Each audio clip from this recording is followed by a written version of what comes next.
Assalamualaikum warahmatullahi wabarakatuh. Halo teman-teman, jumpa lagi bersama saya di channel YouTube ahanifuddin.com. Kali ini kita akan membahas 8 ide menarik agar produkmu laris dan terkenal dengan media digital. Nah, pada pembahasan kali ini kita akan belajar bagaimana membuat produk yang kita miliki atau bisnis, jasa yang kita sedang geluti bisa dikenalkan dengan menggunakan media digital. Apa saja 8 ide yang bisa kita pakai agar produk kita makin go global, go internasional, maka lebih jauh sebelumnya teman-teman silakan bisa klik subscribe channel YouTube ini agar kami bisa semakin bersemangat lagi untuk memproduksi konten-konten yang lebih baik lagi. Oke, langsung saja kita mulai. Apa saja 8 ide menarik agar produk kita laris dan Oh, sudah, Kak. terkenal? Yang pertama, kita bisa memanfaatkan tren yang sedang berkembang saat ini, ya. Apa saja produk yang sedang tren, yang sedang rame, yang sedang viral, itu kita bisa mencoba untuk mengikutinya. Atau bisa jadi bukan saja produknya yang kita ikuti, tetapi bagaimana kemudian kita membuat, konten-konten menyesuaikan dengan sesuatu yang sedang viral gitu. Contohnya kita bisa bikin flyer Instagram yang terinspirasi dari beberapa, meme-meme, populer ya, atau kemudian beberapa game online yang banyak disukai oleh khalayak pada umumnya ya.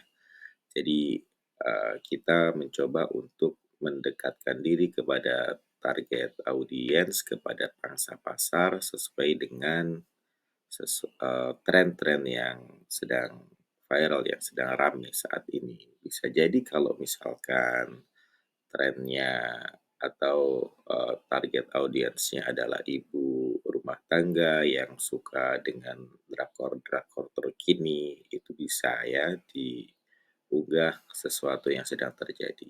Kalau kemarin lagi, barusan misalkan timnas Indonesia memenangkan gitu ya, maka itu juga bisa menjadi salah satu isu yang diangkat untuk kemudian menjadikan, produk kita salah satunya bisa dikenal. Nah, teman-teman semuanya, kalau dari sisi inovasi produk bisa juga ya dikait-kaitkan. Misalnya kita membuat sebuah produk, baru dengan tema khusus yang sedang tren saat ini, ya. Jadi bagaimana kita bisa melihat tren dan kemudian kita bisa mencoba memanfaatkannya. Yang kedua, jangan lupa untuk selalu membuat konten yang menarik dan bermanfaat. Nah, konten yang menarik dan bermanfaat ini akan bisa membantu kita menaikkan interaksi di media digital kita. Misalkan kita buat, eee, konten di TikTok, di Instagram ya, kemudian ia dilihat oleh banyak orang, kemudian penasaran, akhirnya pengen mencoba produk kita.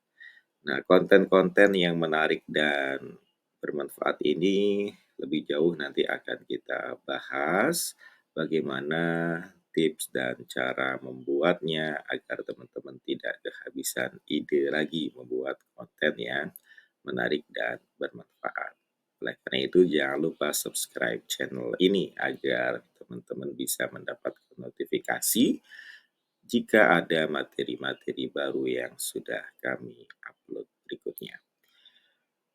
Konten ini bisa berupa edukasi, tutorial, hiburan, kemudian juga bisa sesuatu yang sifatnya, fun ya, yang lucu-lucu ya. Jadi ini nanti bisa untuk menjangkau target audiens sesuai dengan yang kita rencanakan. Ada beberapa contohnya nih, contohnya beberapa video tips singkat ya. Kemudian ada juga kita misalnya membagikan tips atau e-book ya, panduan praktis, atau mungkin juga kita bisa melakukan podcast mendatangkan narasumber yang banyak dinanti oleh target audiens kita. Kemudian yang ketiga, jangan lupa kita berinteraksi dan berkolaborasi. Ini eranya kolaborasi ya teman-teman ya. Jadi kalau kemudian kita sendirian, jangan sampai kemudian kita akhirnya kehilangan ya, kehilangan teman, kehilangan semangat, kehilangan juga pengunjung gitu ya, kehilangan juga akhirnya pelanggan gitu ya. Nah, bagaimana kita membangun interaksi? Ya tentunya teman-teman harus punya sosial media yang bisa digunakan untuk berinteraksi ya. Kalau kita tadi sudah membahas bagaimana membuat konten, tentunya teman-teman juga berarti, eee, sudah punya sosial media yang, digunakan untuk membuat konten tersebut. Sesekali bisa adakan live streaming ya, kemudian ada jawab-jawab pertanyaan gitu ya. Kemudian ada juga bisa lakukan kontes ya, yang kemudian bisa semakin menaikkan interaksi di sosial media Anda atau di media digital Anda. Kita bisa membangun interaksi dengan para audiens kita. Nah, kolaborasi dengan influencer. Nah, sekarang ini kan banyak ya influencer-influencer baik lokal maupun interlokal. Gimana ceritanya? Baik lokal maupun nasional gitu ya.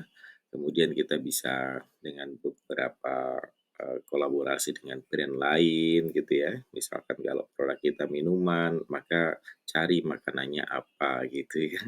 Produk kita makanan, cari pasangannya minumannya apa gitu.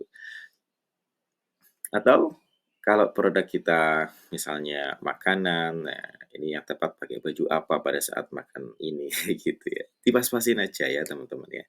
Jadi kita bisa juga berkolaborasi dengan komunitas untuk bisa memperluas jangkauan produk kita. Contohnya misalnya kalau kita ngajak live ya, demo produk dengan influencer, atau kita adakan giveaway ya, produk bersama brand lain. Dan bisa juga kita mengadakan webinar dengan komunitas-komunitas yang lain. Jadi sekarang ini sudah semakin terbuka ya teman-teman, kita bisa menjangkau dunia dari genggaman kita, dari menggunakan gadget kita. Dari ruang ukuran 2 kali 2 kita bisa menjangkau dunia. Oke, baik teman-teman semua. Nah, berikutnya teman-teman, ketika kita sudah, menjalin interaksi dan kolaborasi, kita juga bisa nih, ide yang lainnya adalah kita jangan lupa manfaatkan fitur media-media digital yang lain ya. Jadi media-media digital kita itu semakin berkembang ya, sosial media misalnya ada fitur untuk, kita bisa melihat interaksi lebih banyak gitu ya, atau kita bisa menjangkau lebih banyak walaupun bukan follower kita ya dengan reels misalnya. Bagaimana kemudian kita juga ya bisa mencoba feed-nya kalau di IG gitu ya. Bagaimana kemudian kita ya boleh juga kemudian sesekali monetize ya, atau boleh juga kita sesekali bayar iklan ya, gunakan iklan tertarget dengan email marketing juga bisa ya, bangun data list pelanggan, sesekali kita sapa, ya. Kemudian untuk follow, subscribe channel, kita, untuk sosial media kita, dan kemudian jangan lupa kalau sudah banyak yang subscribe, ya kita, isi juga ya dengan konten-konten yang memberikan, informasi dan edukasi kepada mereka. Buat juga misalnya, bot ya, atau chatbot untuk menjawab pertanyaan pelanggan. Sekarang ini kita bisa integrasikan juga ya dengan AI untuk bisa menjawab beberapa pertanyaan-pertanyaan yang dilontarkan kepada kita. Contohnya kita buat iklan Instagram ya, yang bertarget berdasarkan minat, email marketing dengan penawaran spesial pada saat momen tertentu misalnya, atau chatbot untuk bisa membantu proses, pembelian. Yang kelima, bangun komunitas dan loyalitas. Nah, jadi kalau kita berbicara yang namanya pelanggan atau pembeli kita pada saat ini bukan saja mereka yang hanya membeli secara terus-menerus ya, teman-teman, tetapi mereka yang membeli kemudian juga mereferensikan. Otomatis ini akan menjadikan produk teman-teman terkenal. Nah, bagaimana sih menjadikan produknya bisa seperti itu? Buat mereka bangga ketika mereka memakai produk Anda. Jadi buat program loyalitas pelanggan dengan reward dan benefit menarik gitu ya. Jadi bagaimana kita mengubah pelanggan menjadi reseller, bagaimana kita bisa mengubah pelanggan menjadi tim penjualan gitu ya kan. Ya bagi-bagikanlah sedikit, profit yang kita miliki untuk kemudian jadi salah satu pengembangan komunitas dan loyalitas. Dari sini juga mungkin nanti akan ada program CSR yang dibagikan kepada komunitas-komunitas yang dibina dan lain sebagainya gitu ya. Nah, kita bisa membangun secara online ya, kalau offline dikira terlalu mahal ya, kira-kira, budgetnya kita bisa bangun secara online, ya kemudian kita bisa adakan meeting secara online, kita bisa sapa melalui podcast, kita bisa sapa melalui webinar bareng-bareng yang diadakan gitu ya. Jadi kita bisa sesuaikan nih apa yang pas untuk target audiens kita. Kita bisa berikan contoh point reward ya, kan, banyak juga ya sekarang, beberapa produk-produk yang memberikan point reward kepada para pelanggannya. Ada juga dengan forum diskusi online ya, atau bisa kita, wadahi ya para pelanggan itu di dalam grup ya, media sosial secara khusus agar bisa berkomunikasi, bertukar ide, bertukar pikiran satu sama lain. Berikutnya yang keenam adalah, nah jangan lupa fokus pada kualitas dan layanan yang terbaik, teman-teman. Jadi kalau kita sudah berbicara media digital secara online, kita bisa terkenal dengan cepat, kita juga bisa tercemar dengan cepat. Oleh karena itu jangan lupa kita fokus pada kualitas dan layanan. Pastikan bahwa kita berikan, layanan sepenuh hati kepada para pelanggan kita.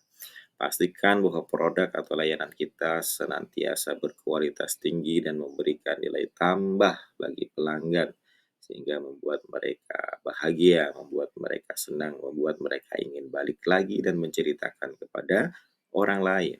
Berikan layanan customer service yang smart, yang excellent untuk membangun kepercayaan dan loyalitas pelanggan. Nah, kemudian teman-teman juga akhirnya akan bisa mendapatkan testimoni pelanggan yang positif ya, bisa di website, bisa di sosial media, bisa, berikan juga program garansi produk ya, atau kemudian jangan lupa nih layanan after sales-nya yang responsif. Jadi jangan kita hanya menginginkan orang itu beli produk kita hanya sekali saja. Kalau misalkan orang sudah beli produk kita, kemudian ada layanan after sales-nya, ada layanan, setelah, mereka atau setelah, pelanggan itu memakai produk kita, maka kita akan, bisa membangun komunitas ya, seperti yang sebelumnya kita bisa punya, komunitas pelanggan yang bisa dikelola dengan baik. Fokus pada kualitas dan layanan terbaik. Kemudian berikutnya yang ketujuh, pantau dan analisis data ya dari beberapa ide-ide yang sudah, dibuat sebelumnya. Gunakan data analitik untuk melacak performa produk. Misalkan dari interaksi di media sosialnya, mana yang paling disukai gitu ya. dari postingan sebuah produknya, mana yang paling banyak diminati, dari kemudian kita menganalisa Google Trend ya, kata kuncinya ternyata mana sih yang banyak diminati, wilayah geografis pencariannya di mana.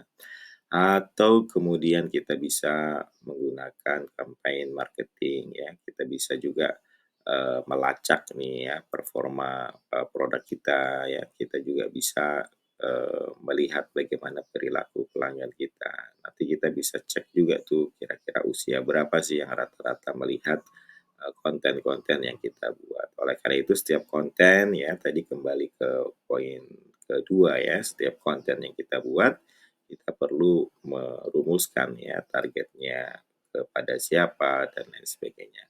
Kita bisa merencanakan sebuah konten-konten agar bisa menarik perhatian, target audiens kita.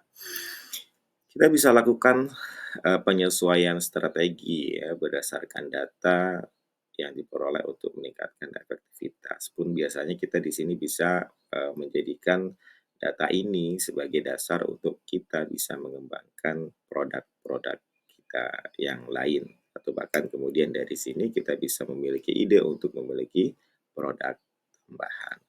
Contoh, kita bisa melacak traffic website ya, kita menganalisis interaksi di sosial media, kemudian kita bisa juga memantau feedback, review, testimoni dari para pelanggan. Jadi kalau teman-teman sudah menyediakan media untuk, para pelanggan itu berkomentar, untuk para pelanggan itu menyampaikan testimoni, maka jangan lupa untuk pantau untuk dilacak apa nih ya yang menjadi hambatan, apa nih yang menjadi kekurangan dari kita, dari kami, dari sisi layanannya, dari sisi produknya, dan lain sebagainya. Itu segera ditanggapi, jangan dibiarkan saja atau bahkan kadang 3 tahun, 5 tahun nggak dilihat. Akhirnya itu yang lihat banyak orang yang ingin membandingkan produk Anda dengan produk orang lain gitu ya, yang ingin melihat sebetulnya produk kita berkualitas apa tidak gitu. Akhirnya yang baca orang lain. Testimoni negatif dibaca orang lain berarti akan semakin mengurangi performa bisnis kita. Berikutnya, jangan lupa terus berinovasi dan terus beradaptasi dengan berbagai macam perubahan yang terjadi. Ya, terus ikuti perkembangan teknologi dan tren terbaru untuk menjaga produk dan layanan tetap relevan. Adaptasi dengan perubahan serta kebutuhan dan, perilaku pelanggan bisa jadi bergeser ya teman-teman. Target audiens kita yang tadinya mungkin kalangan menengah ke atas atau mungkin usia 40 ke atas, bisa jadi sekarang jadi bergeser di usia, 35 tahun ke bawah dan lain sebagainya. Jadi kita harus senantiasa melakukan evaluasi dari beberapa kegiatan atau kita berinteraksi di media sosial. Contohnya kita bisa menambahkan fitur pada produk ya, kita bisa mengikuti tren konten terbaru di media sosial, kita bisa membuka saluran penjualan baru ya. Jadi kalau misalkan saat ini kok ada media sosial yang banyak diminati, yang, di situ ada target audiens kita, kenapa tidak kita juga bisa hadir di sana. Jadi salah satu tips bagaimana kita menjangkau pelanggan, hadirkan diri kita di mana mereka berada. Hadirkan, diri kita, produk kita, bisnis kita di tempat para pelanggan, para audiens, di tempat pasar itu ada. Sehingga kemudian mereka bisa mengenal kita dan bisa berinteraksi dengan kita. Nah, teman-teman semuanya jangan lupa follow, subscribe, Hanifudin dan bisa juga kunjungi website kami, hanifudin.com. Untuk di YouTube silakan cari saja Hanifudin, TikTok juga sama, Facebook juga Hanifudin, dan Instagram juga Hanifudin. Teman-teman yang lain jika ingin mendapatkan akses materi yang bisa di lihat untuk pengembangan bisnis, bisa juga dilihat di www.beraniusaha.com. Jangan lupa terus untuk berinovasi untuk mengembangkan produk-produk lainnya dengan baik, mengikuti perkembangan teknologi untuk bisa semakin memperkenalkan produk kita dengan media-media digital yang lainnya. Sampai jumpa di video-video berikutnya. Tetap semangat dan salam sukses.